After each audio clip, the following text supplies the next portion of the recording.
aí, aqui é a Dezyta e hoje eu vou mostrar pra vocês o romance Mass Effect 2. No meu caso eu escolhi o Thane.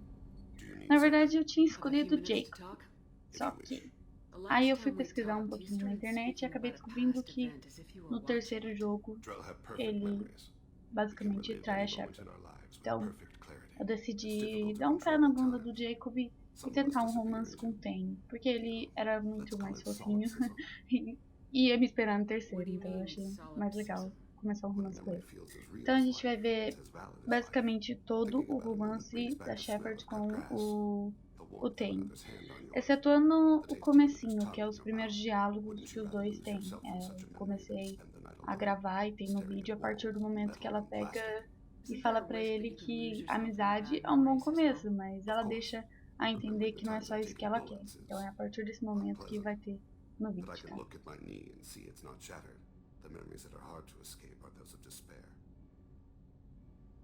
You can remember everything that happened in your life? Nearly.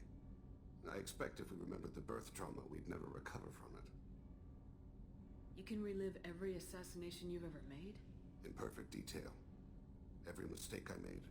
Every target's last breath. That sounds difficult. At any moment you could relive the guilt. Guilt? No. I've never felt any particular guilt about my contracts.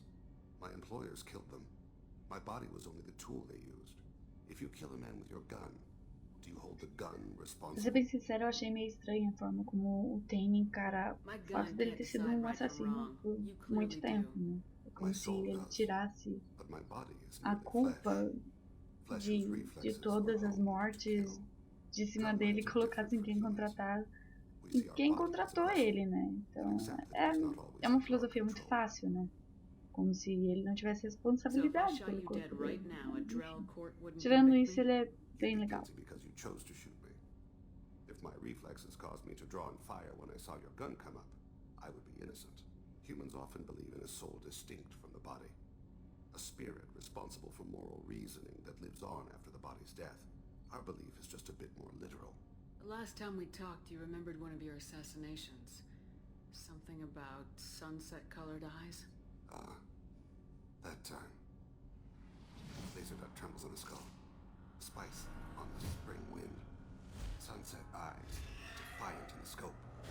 A bystander noticed my spotting laser and threw herself between me and the target. She couldn't see me, but she stared me down. It was odd that you just blurted that out. Just another vivid Drell memory? No. She was a vivid person. Did you take the shot? Not that day. I should get back to my duties. Shepard, I appreciate these chats we have. You've spent a lot of your life alone, Thane. Work fulfilled me. Reading. I barely spoke to anyone outside my family. It seems there will be no one to mourn me when I die. You're the only friend I've made in 10 years. Friend, huh? That's a start. A start?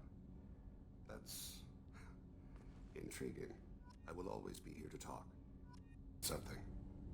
Have a few minutes to talk? Very well. I had been recording a message for Kolyat. How are things going with him? It is difficult. All things worth keeping are. I never explained. I suppose the story of my wife's death took you by surprise. I figured you'd explain to me when you were ready. I appreciate your patience. I kept my work clear of our home life. I assumed that would be enough to protect Erica.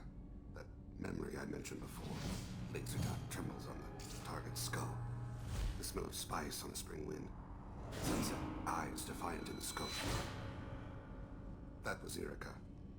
That was how I met her.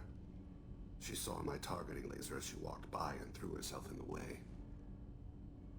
I guess she impressed you. She woke me up. Her body trembles. Not fear. Indignation. Her mouth moves. How dare you? You and I trained to sacrifice ourselves to save others. How often does a civilian step in the way of a bullet to protect someone they've never met? I thought she was the goddess Hirashu. She met my eyes through the scope, and my purpose faltered. So how'd she go from blocking your shot to having your children? I had to meet her. A memory possessed and endowed me. I fell on my knees before her, begged her pardon. She introduced me to the world beyond my work. Eventually, she forgave me. Later, she loved me. When you talked to Kolyat, you said she died. I let myself become complacent. I thought Erica and Kolyat were safe. I stayed away too long, and my enemies came for her. Who came for her? Batarians, a slaver ring that was preying on Hanar outer colonies. I'd killed their leaders. They paid the Shadow Broker to find out who I was.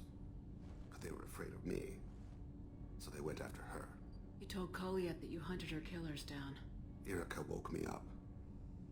When she passed, I returned to my battle sleep. My body hunted her killers, murdered them. I was taught to grant death quickly, cleanly, to minimize suffering. I let them linger. I don't blame you. They killed innocents to get to you. For you and me, death is business. For people like them, it is sport. I haven't spoken about my wife, and I don't think I ever have. I didn't have anyone left to tell it to. Maybe I haven't been as upfront as I should be. I'm here for you, Thane. Whatever you need. You are very kind. Thank you for listening, Siha. I think my translator just glitched. What did you call me? Siha. Someday I'll tell you what it means. Minutes to talk?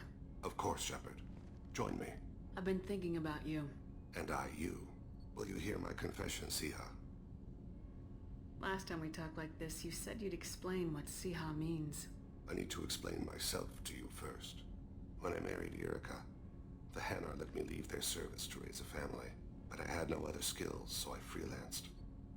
When Erica was killed, I pursued those responsible. Once I'd eliminated them, I had no goal. I accepted the Dantius commission because I didn't know what else to do. Not the healthiest attitude to take on a mission. You're right, it's not. Looking back now, it's clear I'd resigned myself to death. I would have fulfilled my contract. If Nasana's guards caught me afterwards, it would have been a good death. But someone else was pushing to reach the target, forcing me to move faster, challenging me. I had to reach her first. I had no idea you planned to die in there. It wasn't a plan. My body had accepted its death. My mind had been dead a long time, but I met another Siha. Few are privileged to meet even one. You still haven't told me what a Siha is. One of the warrior angels of the goddess Arashu. Fierce in wrath. A tenacious protector. I confess, I've come to care for you. Perhaps I'm being foolish. We are very different. I'm not sure we know each other well enough to call it love. But I feel something for you too. Something more than friendship. I've never felt affection for another species. I'm not sure what to do now. We'll just have to figure it out. I look forward to the memories. Need something? Have a few minutes to talk? You needn't ask. Time for me is short, Siha. But any I have is yours to take. How are you feeling? No worse than ever. You needn't worry. And you are well? No need to worry about me. How are you holding up? I'm looking forward to the end of the mission. It has been many years since I felt I could relax anywhere. I spent 2 years dead. Every moment seems irreplaceable now. I spent 10 years dead. I understand the feeling. Strange that I should only reawaken now, when there is so little time left.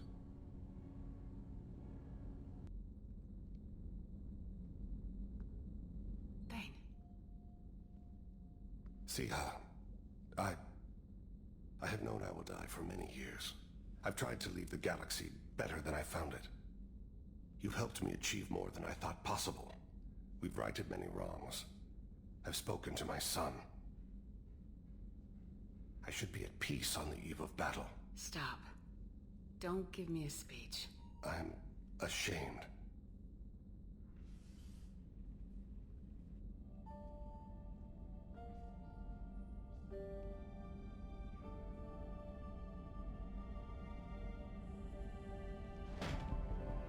I've worked so hard, meditated and prayed and done good deeds, atoned for the evils I've done, prepared. I can consider my body's death and a chill settles in my gut. I'm afraid, and it shames me. Thane, be alive with me tonight.